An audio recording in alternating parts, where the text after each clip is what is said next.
He thought it was a joke, leaving me behind in that small Spanish town.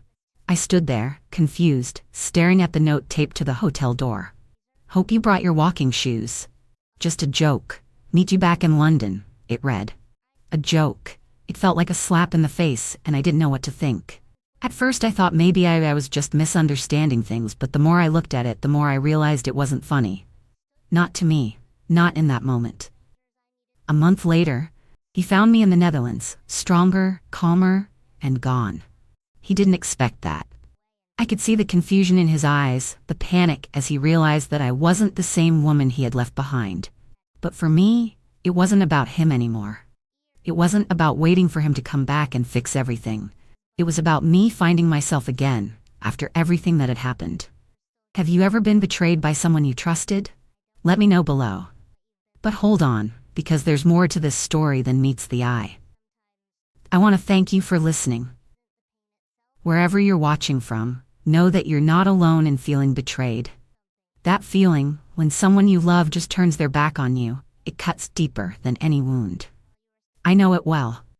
And if you're sitting there thinking you're the only one who's been through it, I'm here to tell you, you're not. We've all had our battles, and the strength you find when you finally open up is something that can't be taken away. So, share your truth below. Let's connect because you are not alone. Not anymore. I'm Eleanor 72, lived through the ups and downs of life, but I never expected it would end like this. I've weathered storms, some much bigger than others. There were times when it felt like everything was falling apart, but I kept going. I always did. It wasn't the first time John disappointed me. John, my husband, a man I thought I knew, but I never imagined he'd leave me stranded like that. John, well, he wasn't a bad man. He was calm, collected, but distant. Sometimes I think he kept his distance on purpose, like he wasn't really there with me, just beside me. But we had our moments, our good ones. Sure, we had our issues. Who doesn't? Life isn't perfect, and neither are people, but we made it work. At least that's what I thought. I tried to convince myself it was enough. Him, me, the house we'd built together, the family we had. We'd make it through, I thought, because that's what you do when you love someone. You hold on, even when things aren't perfect. You fight through the quiet moments when nothing feels quite right.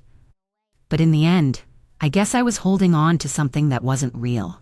Something I'd built in my mind to keep myself from seeing the truth. The truth that John was already gone. Long before he left me in that town. He was already gone in every way that mattered. And I didn't even know it. It started innocently enough. Just another one of those guys' day trips John had planned with his friends.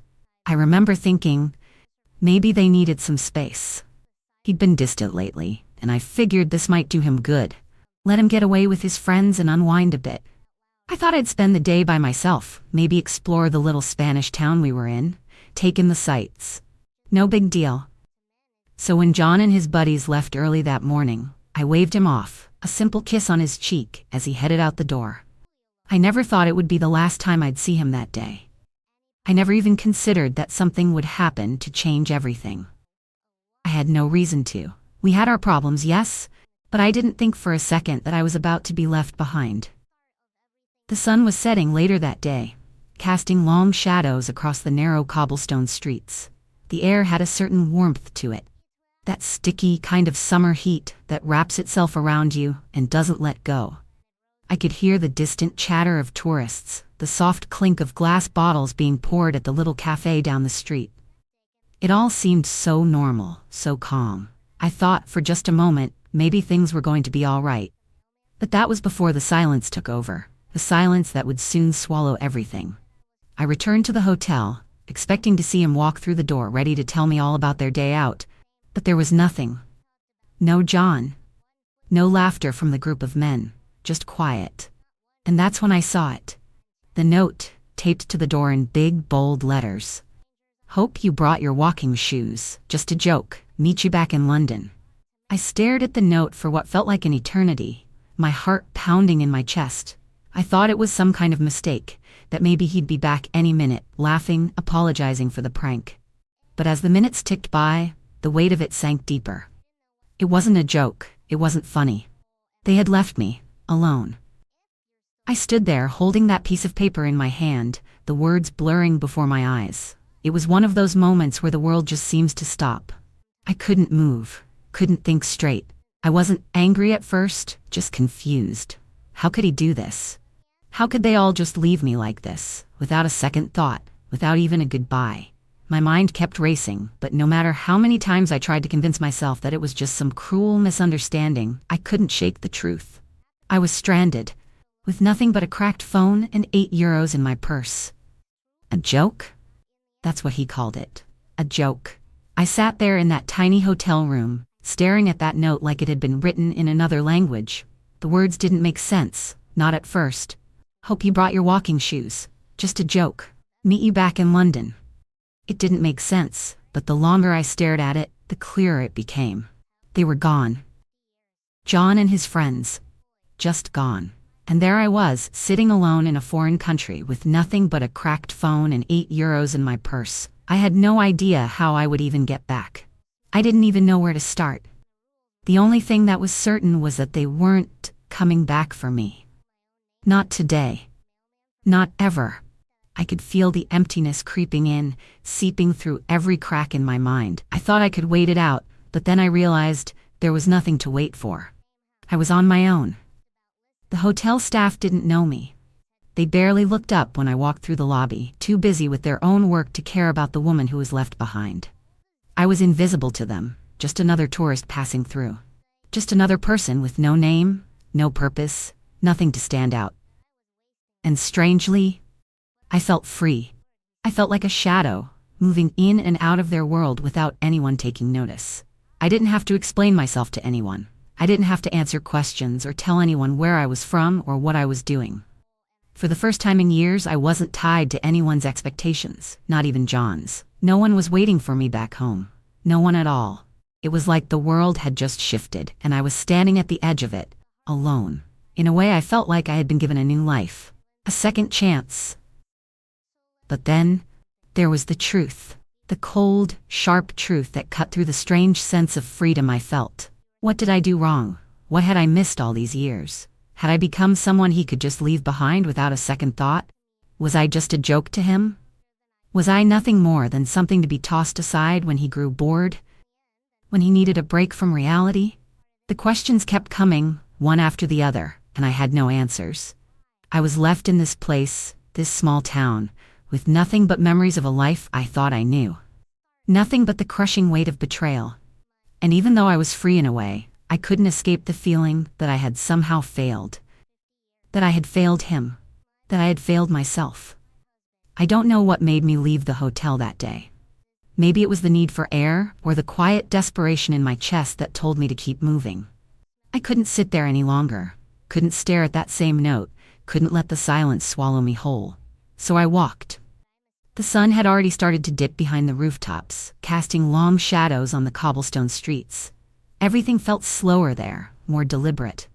The world moved at its own pace, and for once, I was just part of it. I wandered into the nearby town, my feet carrying me without much thought, as if my body was guiding me somewhere I didn't yet understand. That's when I saw it. A small flower stall tucked between two shops, its colors bright against the fading light. It wasn't anything extraordinary, but in that moment, it was everything. I stopped in front of it, unsure of why I was there or what I needed. The flowers were beautiful, each one a little burst of color in a world that had started to feel so gray. That's when she noticed me. Rosa. She wasn't anything like I expected. She was older, like me, but there was a warmth to her that made you want to stay close. A calmness in the way she moved, as though she was in no rush to go anywhere, as though everything could wait. She smiled at me, and for the first time in what felt like forever, I felt seen. "Can I help you, Señora?" she asked, her voice soft but firm, the kind of voice that felt like a gentle hand on your shoulder. I wasn't sure what to say. What could I say? I wasn't here to buy flowers. I wasn't here for anything, really. But she waited, and I didn't feel like I had to explain myself. I just was. "I don't know," I finally said, my voice quieter than I meant it to be. "I think I just needed to be somewhere." She looked at me for a long moment, as if seeing something in me that I hadn't even noticed myself. Then she nodded slowly and gave a small smile, one that didn't need to be explained. "I understand," she said. "It's easy to get lost sometimes." There was something about that, the way she understood without asking, that struck me deeply. I hadn't been lost in the way she meant, not physically, but in every other sense, I was. I had been floating, waiting for someone to come back, waiting for something to change. But Rosa didn't ask me to explain. She simply said, "You're welcome to stay. I could use some help around here." At first I thought she was just being kind, offering the typical pleasantries one would offer a stranger. But then I saw it in her eyes, a genuine kindness, an invitation to belong somewhere, even if only for a moment. Without thinking, I agreed. It was the first time I'd said yes to something in a long time, the first time I'd let someone else take the lead. I spent the next few days with Rosa, helping her arrange flowers, preparing bouquets for customers. I didn't know much about flowers, but she taught me, patiently showing me how to cut the stems just right, how to tie the ribbons in a way that made the bouquets look like they had their own stories to tell. I wasn't just learning how to arrange flowers. I was learning how to breathe again, how to find a place for myself in a world that had seemed so cold. In that small town, I found a little part of me I'd forgotten. Rosa didn't know it, but her kindness gave me the strength to move forward. It wasn't the kind of strength you find in loud moments or grand gestures, but the quiet kind. The kind that comes from showing up, day after day, even when you don't feel like you can. She gave me a sense of purpose again, something to hold on to, something that didn't involve waiting for John to come back. I didn't need him anymore. I didn't need anyone to validate me. I had found something within myself that was mine, something that no one could take away. And that's when I realized, as I carefully tied a ribbon on a bouquet of white roses, that maybe, just maybe, this wasn't the end of my story. Maybe it was just the beginning of something else, something new. It was a small thing, just a few flowers in a small town, but it was enough. It was enough to remind me that I wasn't invisible, that I was still here. And for the first time in a long time, I wasn't waiting for someone else to tell me who I was. I was starting to remember who I was all on my own. It was strange, how one moment you can feel so small, so lost, and the next moment you can suddenly find yourself standing taller than you ever thought possible. I spent weeks with Rosa, helping her with the flowers, learning her ways, and finding a new rhythm to my life. But one day, I woke up, and something was different. The air felt lighter, the day stretched out before me like a canvas, and I realized that for the first time in a long time, I wasn't just surviving. I was living. And I didn't want to stop there. I couldn't. I had to make a choice. I could keep hiding in that small town, waiting for someone to come back and validate me, or I could take control and build something for myself. It wasn't easy. There were moments when I thought about John, about how he'd left me, and I felt that familiar ache in my chest. But the more I thought about it, the clearer it became. I didn't need him. I didn't need anyone to give me permission to move forward. So I did what I never thought I'd do. I decided to start over. I had no plan, no big dreams or goals, just the simple desire to stand on my own 2 feet to prove that I could. I found a job at a small museum in the town nearby. It wasn't much, just a few hours a day, but it was mine. I was finally doing something that belonged to me, and I started to feel the walls of my old life fall away, piece by piece. The museum was quiet, peaceful, just what I needed. I spent my days dusting off old artifacts, helping visitors learn about the history that had long since passed.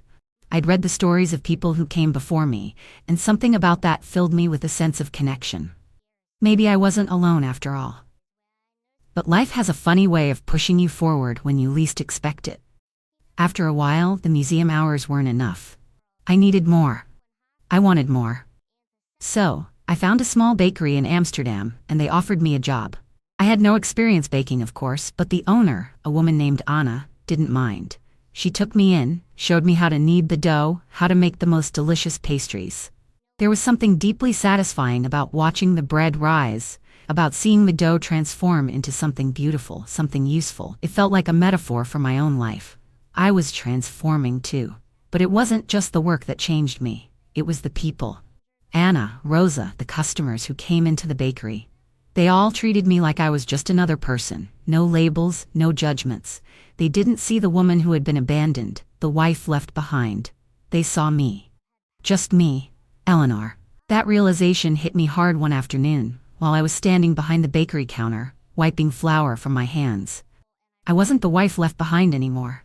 I was Eleanor, the woman who made it on her own. There was something deeply satisfying about that, something powerful about not needing anyone's approval to feel whole. For so long, I'd based my worth on John's love, his attention. I'd waited for his approval, his acknowledgement. But now, I was building my own life, brick by brick, without needing anyone to tell me I was enough. I didn't need his validation. I didn't need anyone's approval. And that was a freedom I hadn't realized I'd been missing. There were times when I'd stop in the middle of my work, the smell of fresh bread filling the air, and I'd think about everything I had been through. About how John had walked away, thinking I'd fall apart. But I hadn't. I had found strength in myself I didn't know I had. I had built something new, something real. And as I stood there, looking around at the bakery, the warmth in the oven, the scent of freshly baked bread wafting through the air, I realized that this was my life now. I had made it on my own. And that was enough. A month later, there he was, John. I had long since stopped expecting to see him, stopped thinking about the day he left me behind. But there he stood, outside the bakery, looking like he had just stepped off a train from the past, completely out of place in a world I had already left behind. I saw him through the glass counter. The soft hum of the bakery around me, the smell of fresh bread filling the air, so different from the cold, empty space he left me in. He hesitated, unsure whether to walk in or turn away.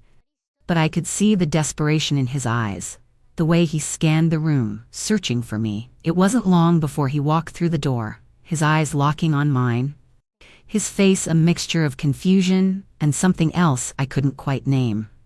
I didn't stand up to greet him, didn't rush to him like I might have in the past. I simply stayed behind the counter, smiling softly, my hand steady as I placed a tray of croissants in the display case.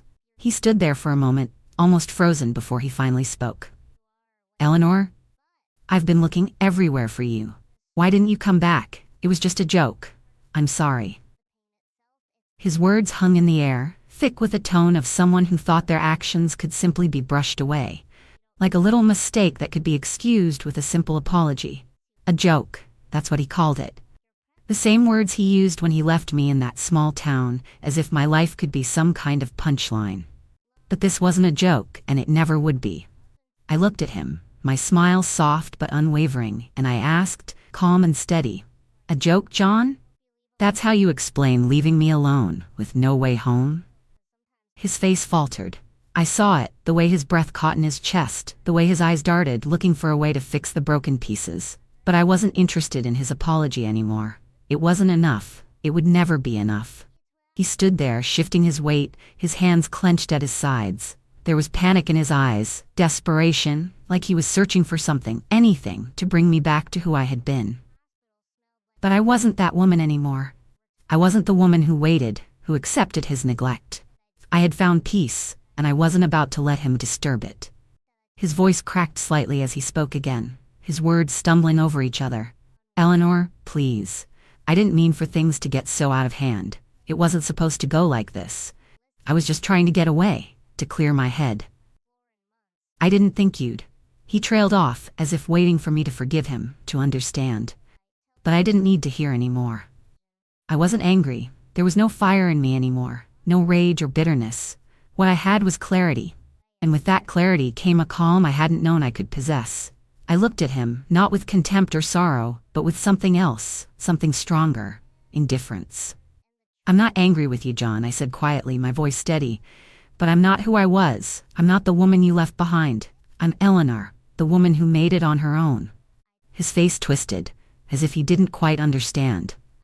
He reached out a hand as if to touch my arm to pull me back to him, but I didn't move, I didn't flinch. I stood firm, unshaken. His eyes widened in disbelief. "You're really not coming back, are you?" I shook my head slowly, no hesitation, no doubt. "No, John, I'm not, and I'm not waiting for you anymore either." There was a moment of silence, thick and heavy, between us.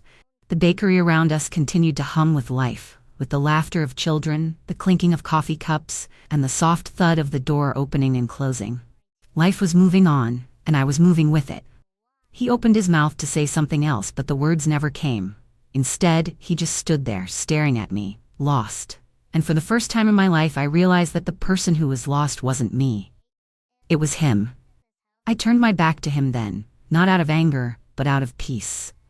I didn't need him to stay. I didn't need him to explain himself. I had already walked away. And with that, I was free. I could hear him hesitate behind me, but I didn't turn back. I didn't need to. Because in that moment, I had already walked away from the past, from all the pain, from all the lies, and there was no going back. Not for him, and not for me. The door clicked behind him as he left.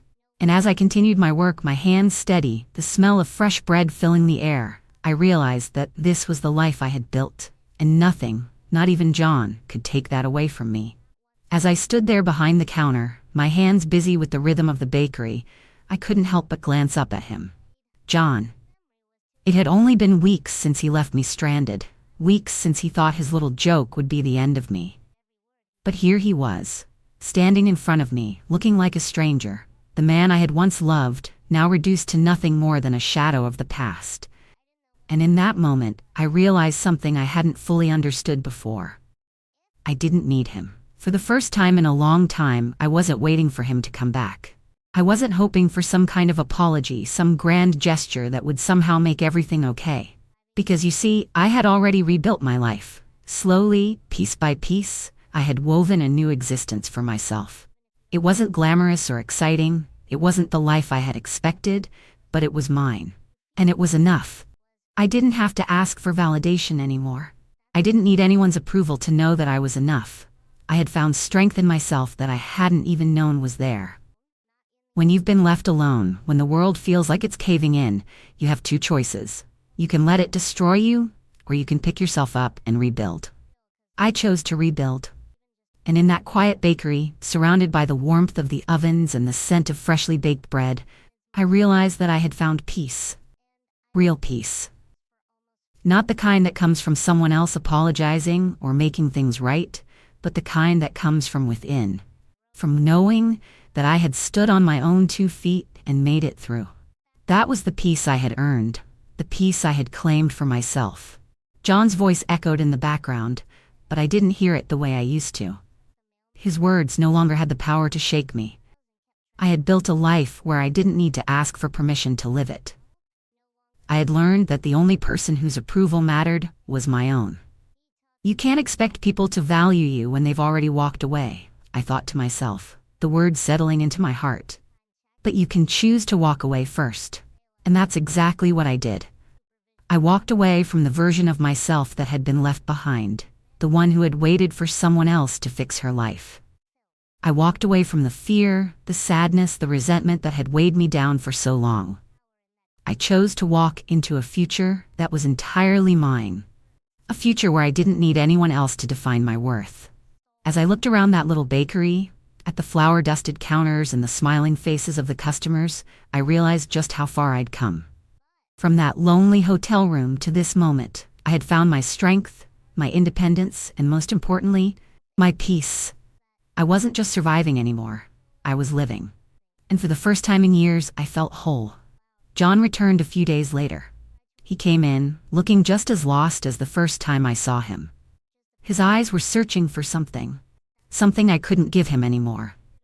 He stood at the counter, his hands in his pockets, shifting from one foot to the other like he wasn't sure where to begin. I didn't look up at first. I was busy with my work. The same work that had kept me steady these past few weeks. The same work that had helped me find a rhythm in this new life I was building. But I knew he was there. I could feel the weight of his presence like a storm cloud hanging just above my head. And then, finally, he spoke. "Eleanor, I've been thinking about everything," he started, his voice strained, barely above a whisper. "I've been looking for you everywhere, trying to figure out where I went wrong. I never should have left you like that, never should have made that joke." His words trailed off, and I could hear the desperation in his voice, the regret that had taken over. "I'm sorry, please, come back. I need you, we can fix this." I didn't say anything right away. I couldn't. His words, though filled with regret, didn't reach me like they used to. They didn't stir anything inside me except the quiet understanding that this moment, this apology, was too little, too late. He was begging for something I wasn't sure he even understood. Finally, I looked at him. My hands were steady as I wiped down the counter, the soft cloth moving in slow circles, like the calm that had settled over me these past few weeks. I looked at him, and I saw him for what he was, a man who had once held my heart, but now all he held was my pity. He apologized, I thought, my voice barely more than a murmur. And I listened, but there was no going back. Not now. Not after all the changes I'd made. I wasn't his to come back to anymore. The silence stretched between us, thick and heavy. I could see the confusion on his face, the way he was waiting for me to say something, anything, to give him hope. But I couldn't do that. I couldn't give him that power over me anymore. I took a deep breath, and for the first time in my life, I realized how much peace there was in letting go. I didn't say, "I forgive you." I didn't need to.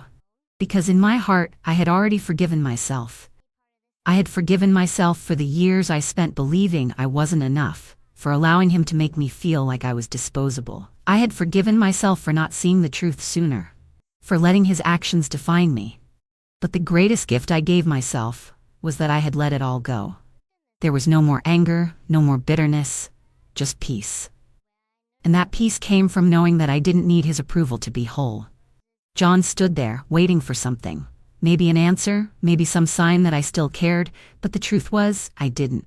The version of me that had cared, the one who had spent years holding on to something that was never meant to be, was gone. She wasn't coming back. And that was okay. Sometimes it's not the betrayal that hurts the most, it's how you let it shape you. And I chose to be unbreakable. I chose to rise above it, to build something stronger, something no one could take from me again. I chose to walk away from the life I had known and into one where I could stand on my own, where I didn't need anyone to validate my worth. John's eyes softened, a quiet understanding passing between us. He didn't ask me to stay, didn't beg any longer. He saw it too. There was no place for him in my life anymore. And that was the hardest lesson of all. One that I had learned the hard way. Sometimes, the only way to move forward is to leave everything and everyone behind. And I did. I left him behind. The bakery around me felt like home now. The sounds of the ovens, the steady rhythm of my hands at work, the simple joy of creating something beautiful from nothing, it was all mine. And that, in the end, was enough. Some journeys don't lead back. They lead to yourself. I've learned that now. I spent so many years waiting for someone else to come and fix what was broken in me. Waiting for John to see me, to understand me, to love me in a way that made me feel whole. But the truth is, I was already whole. I just didn't know it until I stood up, dusted myself off, and started walking alone. I found the strength to be Eleanor. Just Eleanor. No labels, no expectations, no past weighing me down. And that, I've realized, was enough. It's always been enough. I've always been enough. And you are too. We all are. We're all capable of finding that inner strength when life knocks us down. The ones who leave us, the ones who walk away, they don't get to define us. We do. It took me a long time to understand that, but now I know that I am the only one who gets to decide who I am, who I'll be, and how I'll live my life. If you've ever had to choose yourself over someone you loved, share your story below. I know you've had your battles, and I want to hear them. Let's support each other, because no one should ever have to face this kind of journey alone. And remember, no matter where you are, this porch light stays on for you. In the end, it wasn't the pain of being left behind that hurt me. It was the strength I discovered in myself, a strength that no one could take away. It was there all along, quietly waiting for me to see it. When you realize your own worth, when you finally see yourself for who you really are, nothing, not even betrayal, can break you. If you enjoyed this story, make sure to subscribe for more. Let's keep this porch light on for you, always. You're not alone, and you never will be. See you on our next story.